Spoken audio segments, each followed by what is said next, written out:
स्वागत है हमारे YouTube चैनल शिव शक्ति धारा पर। चलिए प्रारंभ करते हैं बुधवार व्रत कथा। समतापुर नगर में मधुसूदन नामक एक व्यक्ति रहता था। वह बहुत धनवान था।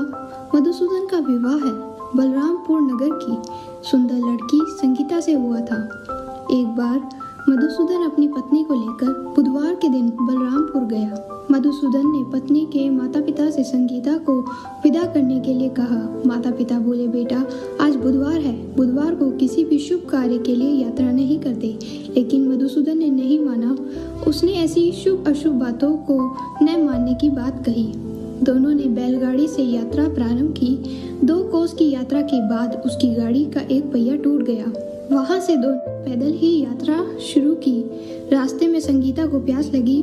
मधुसूदन उसे एक पेड़ के नीचे बिठाकर जल लेने गया। थोड़ी देर बाद जब मधुसूदन कहीं से जल लेकर वापस आया, वह बुरी तरीके से हैरान हो गया क्योंकि उसकी पत्नी के पास उसकी ही शक्ल का दूसरा व्यक्ति बैठा था। संगीता भी मधुसूदन को देखकर हैरान हो गई। वह दोनों में कोई अंतर नहीं कर पाई। मधुसूदन ने उस व्यक्ति से पूछा, तुम कौन हो और मेरी पत्नी के पास क्यों बैठे हो? मधुसूदन की बात सुनकर उस व्यक्ति ने कहा, अरे भाई, यह मेरी पत्नी संगीता है। मैं अपनी पत्नी को ससुराल से विदा कर लाया हूँ। लेकिन तुम कौन हो जो मुझसे यह प्रश्न कर रहे हो?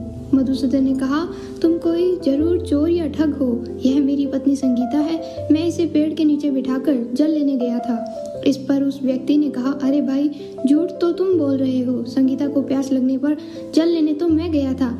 मैंने तो जल लाकर अपनी पत्नी को पिला भी दिया। अब तुम चुपचाप यहाँ से चले जाओ, नहीं तो किसी सिपाही को बुलाकर तुम्हें पकड़वा दूंगा। दोनों एक दूसरे से लड़ने लगे। उन्हें लड़ते देख बहुत से लोग वहां एकत्र हो गए।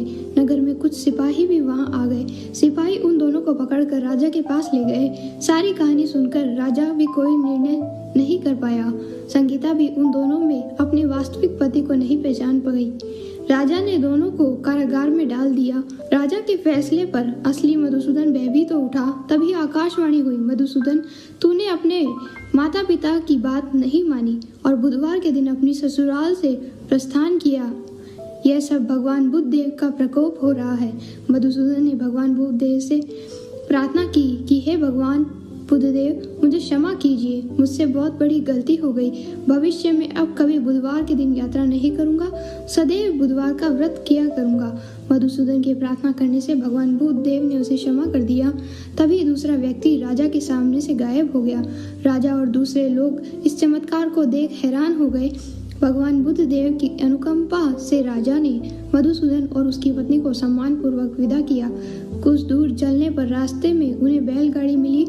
बैलगाड़ी का टूटा हुआ पहिया भी जुड़ा हुआ था। दोनों उसमें बैठकर समतापुर की ओर चल दिए। मधुसूदन और उसकी पत्नी संगीता दोनों बुधवार का व्रत करते हुए आनंद पूर्वक जीवन यापन करने लगे। इस तरह भगवान बुद्ध देव की कृपा से उनके यहाँ खुशियाँ बरसने लगी। इस तरह जो स्त्री पुरुष विधिवत बुधवार का व्रत करके व्रत कथा सुनते हैं, भगवान बुद्ध देव उनके सभी कष्ट को दूर करते हैं।